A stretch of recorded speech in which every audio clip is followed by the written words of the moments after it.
Cent George ഹൈസ്കൂളിലെ പ്രിയമുള്ള വിദ്യാർത്ഥികളെ, നിങ്ങൾക്ക് ഏവർക്കും എൻ്റെ വായനാ ദിന ആശംസകൾ. ഒരുപക്ഷെ 9ാം ക്ലാസ്സിൽ കഴിഞ്ഞ വർഷം പഠിച്ചിട്ടുള്ള വിദ്യാർത്ഥികൾ ഇപ്പോൾ 10ാം ക്ലാസ്സിലുള്ള വിദ്യാർത്ഥികൾക്ക് എന്നെ അറിയാമായിരിക്കും എന്ന് കരുതുന്നു. ഞാൻ നിങ്ങളുടെ 9ാം ക്ലാസ്സിലെ മലയാള പാഠപുസ്തകത്തിൽ കാണുന്നുണ്ട് അനേകം അക്ഷരങ്ങൾ എന്ന കവിത എഴുതിയിട്ടുള്ള എം.ആർ. രേണുകുമാറാണ്. തലങ്ങും വിലങ്ങും ഇർക്കിലി വരകൾ കൊണ്ടു നിറഞ്ഞ വെടിപ്പായ മുറ്റത്തിന് അതിരുകാത്ത് മണമൂറി പൊട്ടിച്ചിരിച്ചു നിൽക്കും ഇലഞ്ഞി മരം എന്ന് തുടങ്ങുന്ന കാണുന്നുണ്ട് അനേകം അക്ഷരങ്ങൾ എന്ന കവിത എഴുതിയത് ഞാനാണ്. നിങ്ങൾ പഠിച്ചവർ ആ കവിത നന്നായി ആസ്വദിച്ച് പഠിച്ച് നല്ല മാർക്ക് വാങ്ങിയിട്ട് ഉണ്ട് എന്ന് കരുതുന്നു.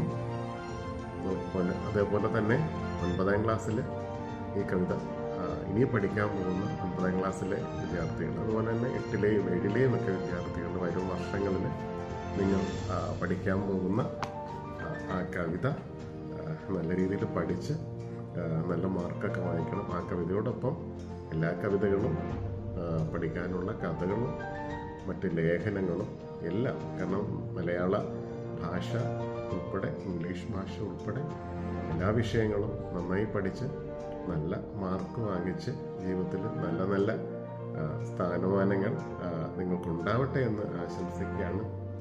ഇതൊക്കെ നമുക്ക് കൈവരണമെങ്കിൽ എന്ത് വേണം? നമുക്ക് നല്ല രീതിയിലുള്ള വായന വേണം. വായനയുമായി ബന്ധപ്പെട്ട് നമുക്ക് സ്വതന്ത്രമായിട്ടുള്ള ചിന്ത ഉണ്ടാകണം. അപ്പം അങ്ങനെ സ്വതന്ത്രമായി ചിന്തിക്കുന്ന മനുഷ്യരായി നമ്മൾ ഭാവിയിൽ മാറുന്നത് നമ്മൾ എക്കാലവും തുടരുന്ന വായനയിലൂടെയാണ്, അല്ലേ? അപ്പം ഇങ്ങനെയുള്ള ഒരു വായനയുടെ പ്രസക്തിയെ കൂടുതൽ കണ്ടെത്താനും പ്രോത്സാഹിപ്പിക്കാനുമുള്ള ഒരു സന്ദർഭമായിട്ടാണ് നമ്മുടെ ഈ വായനാ ദിനം ഓരോ വർഷവും ഈ ജൂൺ 19 എന്ന് പറയുന്ന വായനാ ദിനത്തിൽ നമ്മൾ അങ്ങനെ ഒരു പ്രാധാന്യം അതിന് കൊടുക്കുന്നത്. അതോടൊപ്പം തന്നെ ഇത്തവണ വായനാ മാസ ആഘോഷമാണ്. അതായത് ഒരു മാസം തന്നെ, മാസത്തിൽ മുഴുവൻ വായനയ്ക്ക് പ്രാധാന്യം കൊടുത്തുകൊണ്ടുള്ള ഒരു വായന ക്രമമാണ് നമ്മൾ ഇത്തവണ മുന്നോട്ട് വെക്കുന്നത്. ചില സ്കൂളുകളിലൊക്കെ ഒരാണ്ട് നീണ്ടു നിൽക്കുന്ന വായനയ്ക്ക് പ്രാധാന്യം നൽകിക്കൊണ്ട് ഒരാണ്ട് മുഴുവൻ ധാരാളം പരിപാടികൾ വായനയും എഴുത്തും ചർച്ചയും ഒക്കെയായി ബന്ധപ്പെട്ട് സംഘടിപ്പിക്കുന്നുണ്ട്. ഇതൊക്കെ തെളിയിക്കുന്നത് വായനയുടെ വലിയ ഒരു പ്രാധാന്യത്തെ തന്നെയാണ്. നമ്മളെ സമൂഹം നേരിട്ടുകൊണ്ടിരിക്കുന്ന പലതരം പ്രശ്നങ്ങളെ മറികടക്കാനായിട്ട് പലതരത്തിലുള്ള വിവേചനങ്ങളും പ്രശ്നങ്ങളും ഒക്കെ നിലനിൽക്കുന്ന ലോകം കുറേ കൂടെ ബെറ്ററായിട്ടുള്ള ഭേദപ്പെട്ട നല്ലൊരു ലോകം ഉണ്ടാകാനായിട്ട്, അല്ലെങ്കിൽ അതിനകത്ത് അത്തരത്തിൽ നല്ല രീതിയിൽ ചിന്തിച്ച് വായിച്ച് ഇടപഴകി നമ്മൾ ഓരോരുത്തരും ഭാവിയിൽ പ്രവർത്തിക്കാനായിട്ട് വേണ്ടിയിട്ടുള്ള ഒരു മുന്നൊരുക്കമായിട്ടാണ് നമ്മൾ വായനയെ കാണുന്നത്. ചുരുക്കത്തിൽ പറഞ്ഞാൽ കുറച്ചുകൂടി കൂടുതൽ നല്ല മനുഷ്യരായി നമ്മളെ മാറ്റാനുള്ള ഏറ്റവും ലളിതമായ ഒരു വഴിയായിട്ടാണ് വായനയെ നമ്മൾ കാണുന്നത്. പാഠപുസ്തകങ്ങളിലുള്ള കാര്യങ്ങൾ പഠിക്കുന്നതോടൊപ്പം തന്നെ നമ്മൾ അല്ലാതുള്ള വായനയും സമയം കണ്ടെത്തി ചെയ്യണം. കാരണം നമ്മളെ സംബന്ധിച്ചിടത്തോളം നമ്മൾ 1 മുതൽ 10 വരെ അല്ലെങ്കിൽ സ്കൂളിലോ കോളേജിൽ പഠിക്കുന്ന ആ കാലം അല്ലെ ആ സമയം മാത്രമല്ല നമ്മൾ സ്കൂളിലായിരിക്കുന്നത്.